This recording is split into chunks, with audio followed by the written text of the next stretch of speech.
Une rencontre de haut niveau entre le président Michel Martelly et le président dominicain Danilo Medina s'est tenue ce mardi à Barahona, en République dominicaine. Les discussions ont porté particulièrement sur la décision de l'État haïtien d'interdire l'entrée en Haïti par voie terrestre de 23 produits en provenance de la République dominicaine. Les deux États se sont entendus sur 6 points et annoncent que les pourparlers continueront. Les deux pays ont convenu qu'au cours des 15 prochains jours, les ministres du Commerce et de l'Industrie, ceux du Finance des deux pays, les directeurs des douanes, les représentants du secteur privé des deux pays et les ambassadeurs de l'Union européenne comme instance internationale se réuniront à Port-au-Prince. L'objectif de cette rencontre sera d'arriver à un accord qui permette d'améliorer les échanges commerciaux ainsi que de normaliser le transport terrestre des marchandises entre les deux pays. Les deux parties ont décidé d'inviter les techniciens de l'OMC, Organisation mondiale du commerce, afin qu'ils soient témoins de ce processus et, lorsqu'ils arriveront à un accord, de le notifier à la prochaine réunion du comité de marchandises de cet organisme. De même, ils se sont engagés à appliquer l'accord sur la coopération douanière qui a été signé dans le cadre du dialogue bilatéral de haut niveau qui inclut l'assistance technique et l'échange d'informations entre les deux systèmes douaniers. Le président Danilo Medina effectuera une visite de travail à Port-au-Prince et profitera de cette occasion pour être présent à la signature de ces accords. Les deux gouvernements ont convenu d'appuyer l'initiative du projet Quisqueya, supporté par le secteur privé des deux pays. Cette initiative inclut la réalisation de projets binationaux avec des fonds privés.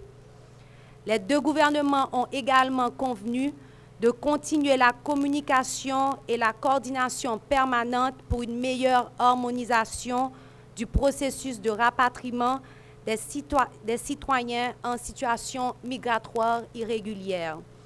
De même, il a été convenu que le gouvernement haïtien enverra un nouvel ambassadeur à la République dominicaine au cours des prochains jours. En même temps, le gouvernement dominicain fera revenir incessamment l'ambassadeur Silier à son poste en Haïti. Le 6e point a été de réactiver la commission mixte bilatérale. À cette fin, les deux pays s'engagent à convoquer une réunion technique hebdomadaire de la commission pour garantir les suivis des accords signés. Finalement, le ministre de la Présidence de la République dominicaine, Gustavo Montalvo, et la ministre du Tourisme, votre serviteur, Stéphanie Balmi-en-Vildouin, en leur fonction de chancelier, ont été désignés pour faire le suivi de ces points et pour s'assurer de la coordination des relations entre les deux pays. L'Office de protection du citoyen se prépare à célébrer le 17 octobre prochain la journée du refus de la misère. Le directeur de promotion des droits humains à l'OPC, Jude Jean-Pierre, a présenté ce mardi lors d'une conférence de presse l'ensemble des activités prévues en cette occasion. L'objectif de cette journée, c'est pour promouvoir une prise de conscience sur la nécessité d'éradiquer la pauvreté extrême en Haïti.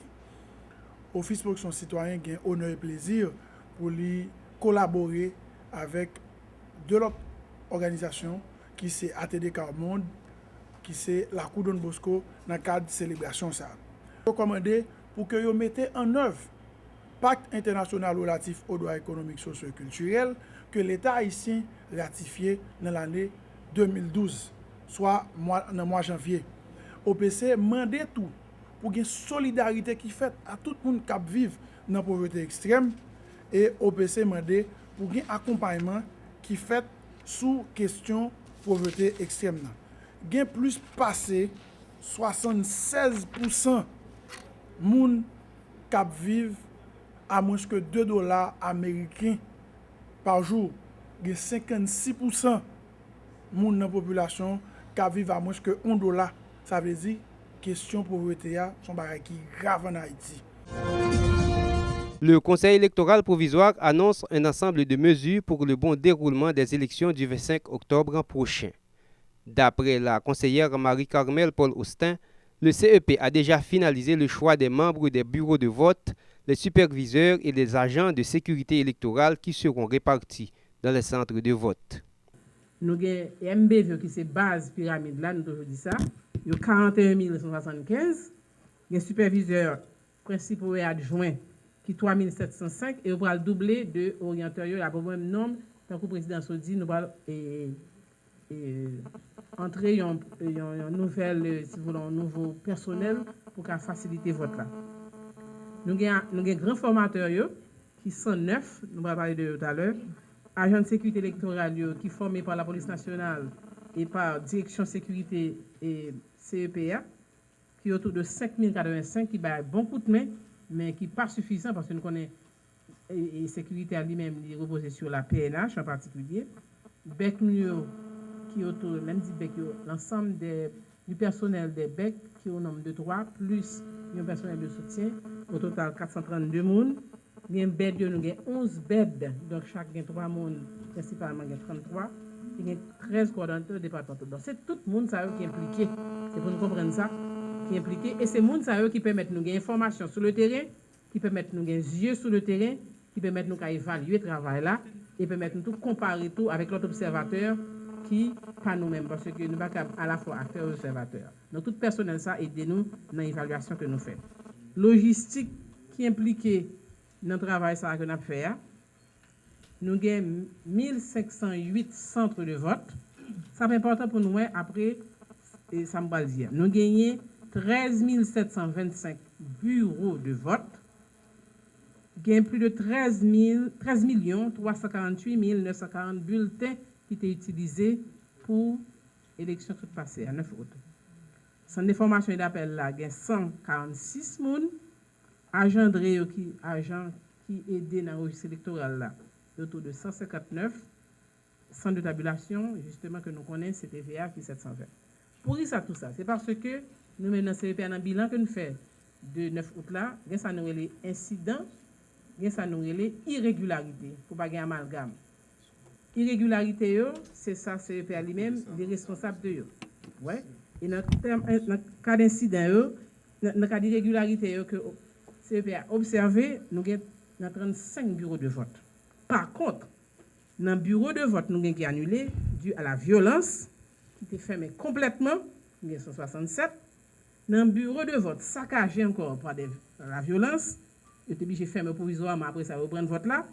Nous avons 23 et nous avons plus de 178 bureaux de vote qui étaient perturbés totalement. C'est encore violence. Début ce mardi du processus de distribution des mandats pour les partis et plateformes politiques qui prendront part aux élections du 25 octobre prochain. De nombreux responsables de partis ont passé récupérer leur mandat à la direction des opérations électorales du CEP à Frères ce mardi. Nous avons 3 boîtes et qui apparemment ont 13 000 mandats à la donne pour l'élection 25 octobre et pour différents départements. Mais ça ne veut pas dire que je ne peux pas exprimer inquiétude. Moi, je demande une correction en bonne et due forme de ça qui était fait 9 août là. Moi, demande une évaluation de ça qui était fait là. Pour nous capables, nous capables d'ajuster 25 octobre là. Le peuple haïtien l'a prêté vigilant et m'inviter tout le monde à la prudence, m'inviter tout le monde remplir rôle aux urnes, veiller vote nous. Je pense que ça c'est bien maintenant, parce que je dis à nous à 15 jours des élections et que le mandat parti politique est dans la main. Il y a possibilité pour distribuer le mandat à n'importe côté pour aller, n'importe département pour aller dans le pays, elle est arrivée. C'est vrai que le problème mandat a été posé, mais nous ne pouvons pas dire ça seulement, capable de faire que c'est de bonnes élections qu'il faut organiser. Sauf que nous comprenons que le CEPA prend une leçon dans la question mandat spécifiquement et il résout le problème dans la question mandat. Maintenant, est-ce que dans l'autre problème qui est gagné, est-ce qu'il a résolu tout? On ne sait pas jusqu'à présent. Le président du Sénat de la République, Andris Richer, encourage le peuple haïtien à prendre le chemin des urnes le 25 octobre prochain. Le sénateur Richer, qui dit reconnaître que de nombreuses irrégularités ont été constatées lors du scrutin du 9 août, invite la société civile à faire pression sur le CEP pour corriger tout ce qui doit être corrigé lors des prochaines élections. C'est vrai qu'il y a certaines personnes qui manifestent une certaine opposition. Je comprends, parce qu'effectivement, pas grand monde qui va reconnaître que le 9 août dernier, c'est un véritable ribambelle, c'est un véritable gagote, il y avait beaucoup d'irrégularités. Mais en même temps aussi, nous avons quand même un pays à gérer. Étant donné que ce n'est pas un processus révolutionnaire, côté qu'on va prendre le pouvoir par les armes, etc., il faut passer par les élections. C'est pour ça que j'encourage les électeurs, j'encourage les gens de la société civile, forcer pour élection faite, pour que normalement, qu'il y ait un nouveau gouvernement à partir du 7 février, pour que normalement le pays a entré son lot rail. En ma qualité de... À la fois, je suis président du Sénat, certes, mais je suis sénateur de la République et membre de l'Organisation du peuple en lutte. Et l'Organisation du peuple en lutte a un candidat à la présidence. Les nous garder bien, nous avons fait éventail. Les dit que il y a 50, 40, combien de candidats à la présidence. Les nous garder bien pour nous. Qui sa candidat ça a porté en matière de changement, en matière de gestion de l'État, en matière d'organisation du pays. Donc, vous allez vous rendre compte automatiquement, il y a COPL en tant qu'organisation politique organisée qui est susceptible de porter un véritable changement dans le pays. Le Conseil électoral provisoire est prêt à discuter avec le Conseil supérieur de la police nationale pour définir le plan de sécurité électorale, d'après le président du Conseil électoral provisoire, Pierre-Louis Opon.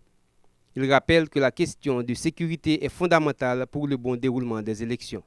Nous avons demain après-midi au CEP, après l'installation de la conseillère, une rencontre avec le CSPN pour pouvoir donner les directives et les exigences du CEP par rapport aux élections du 25 octobre. Et nous promettons la presse, nous avons encore pour nous dire qui exigence nous fait, qui engagement CSPN nous prend et qui ça y dit à faire. Parce qu'encore une fois, CEP n'a pas aucune autorité sous sécurité, sinon demander monde qui assure la sécurité aux forces publiques pour assurer que un équipement électoral est protégé, deuxièmement que votants qu'à voter en paix. Parce que les grands problèmes, les tirs, les agressions, monde de vote là qui s'emploie à CEP yo couru même gens avec votants couru parce que vie en danger. Encore une fois, demain, nous avons un rencontre avec CSPN pour une suite de sécurité et nous allons dire clairement, ça CEP avancé, qui s'est fait dans le premier tour là et qui s'en attend à ce que pour ne pas avoir encore le premier tour là. D'après nous, dans le CEP, il y a un seul gens pour rassurer la population pour la voter, il faut que le 25 octobre, là, il y ait une force publique armée, visible et présente pour nous connaître, il y a une force qui va voter. Deuxièmement, pour bandits, tout pas prendre chance de sortir. Parce que bandits, beaucoup j'aime tirer sur mon armée, c'est sur la population désarmée, ils ont tiré pour paniquer moun. Et comme la police était passive le 9 août, donc tout le monde découvre la police va réagir. Donc encore une fois, pour nous dans CEP, minimum pour force publique de faire, il faut être présent depuis 2 jours avant l'élection de proximité des centres de vote, de manière agressive, visible et lourdement armée.